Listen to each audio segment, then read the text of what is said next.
All right.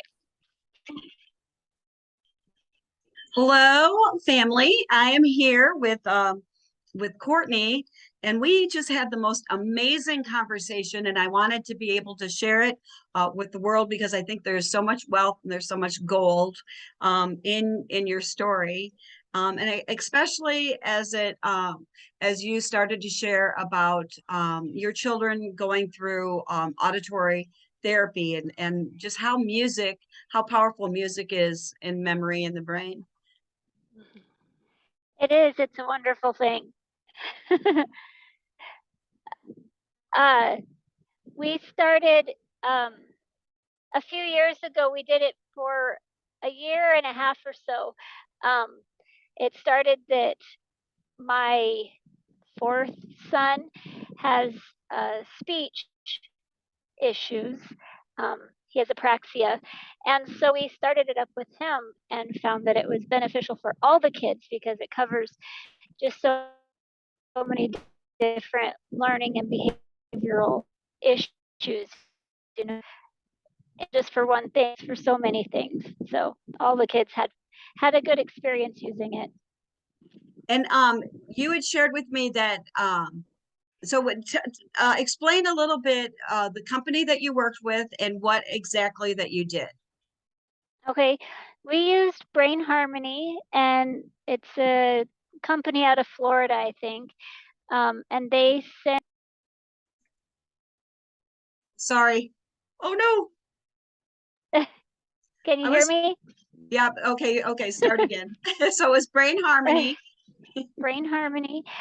They send a unit that's a iPod with a wire and a head and and the iPod has all kinds of different listening tracks depending on what areas of the brain you're trying to target and um, what skills or what behavior issues you're trying to deal with. And then they have weekly coach meetings, so you get to talk to somebody and go over any improvements or any problems or just how the whole thing is working for you and your family, and they kind of tailor it to what's going on with your family. And then it also comes with a set of um, physical things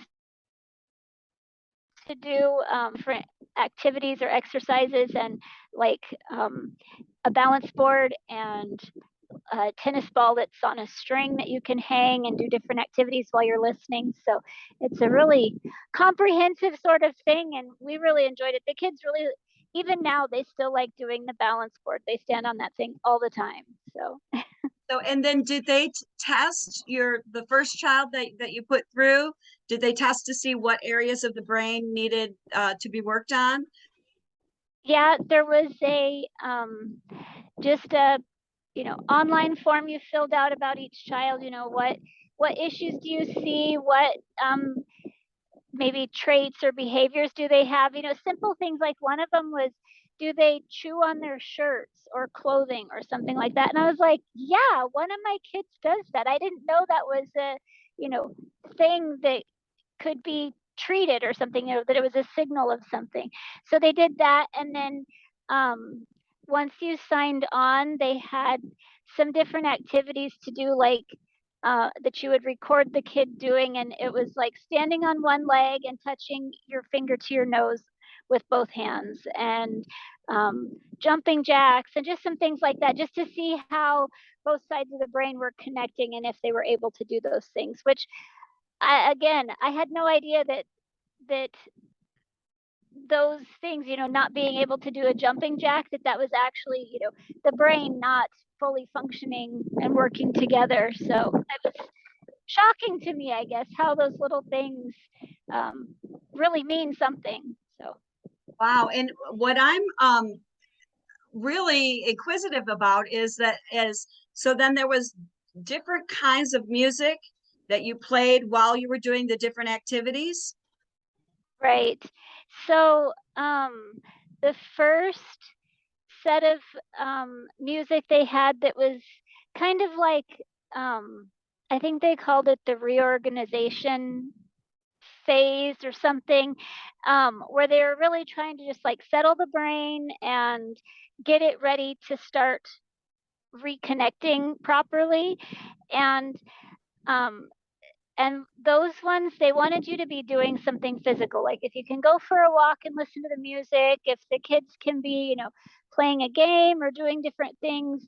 Um, and then there was some that they really would like them to just kind of sit and be quiet and listen to, which they're like, it's just, you know, pie in the sky. Here's our goal. If you can only do, uh, like we did a lot of stuff riding in the car just because we traveled a lot at the time, and they're like, that's fine. A lot of times we say no, no, we don't like to do in the car listening because it can interfere with some of the different frequencies and sound waves that you can't hear them as well because of car noise and road noise and stuff.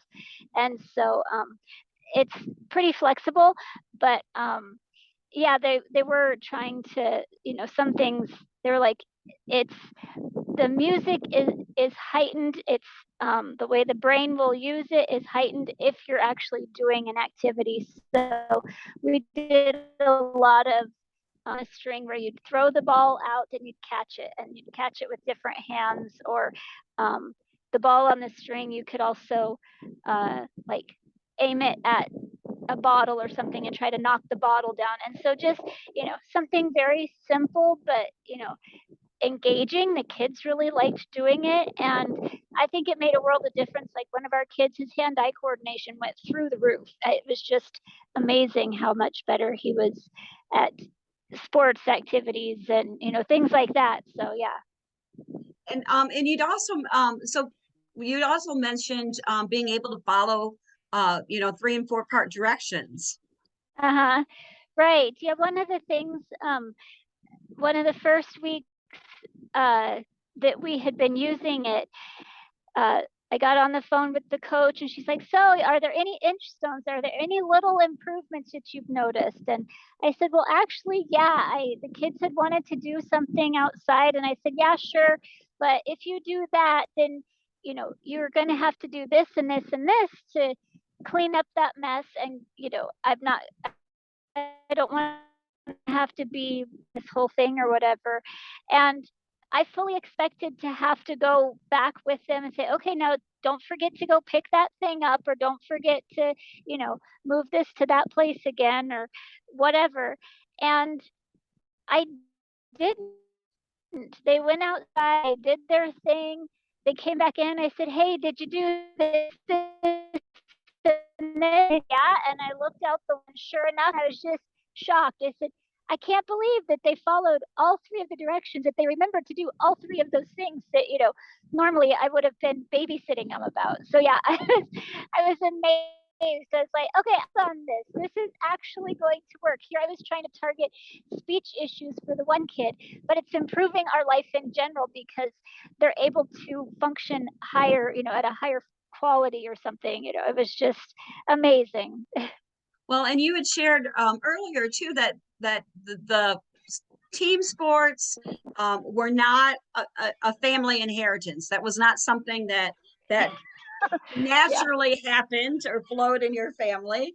And right. then share a little bit in more detail of when that child kind of broke loose. Yeah, so one of my kids, we don't have very very good sports skills. We're not a coordinated family or something. I don't know. And so I think it was number 5, he came up to me once and he was like, look, mom, I can do this, throwing basketballs into a little hoop or a basket or something that we had. And I was like, what? Where'd you learn to do that?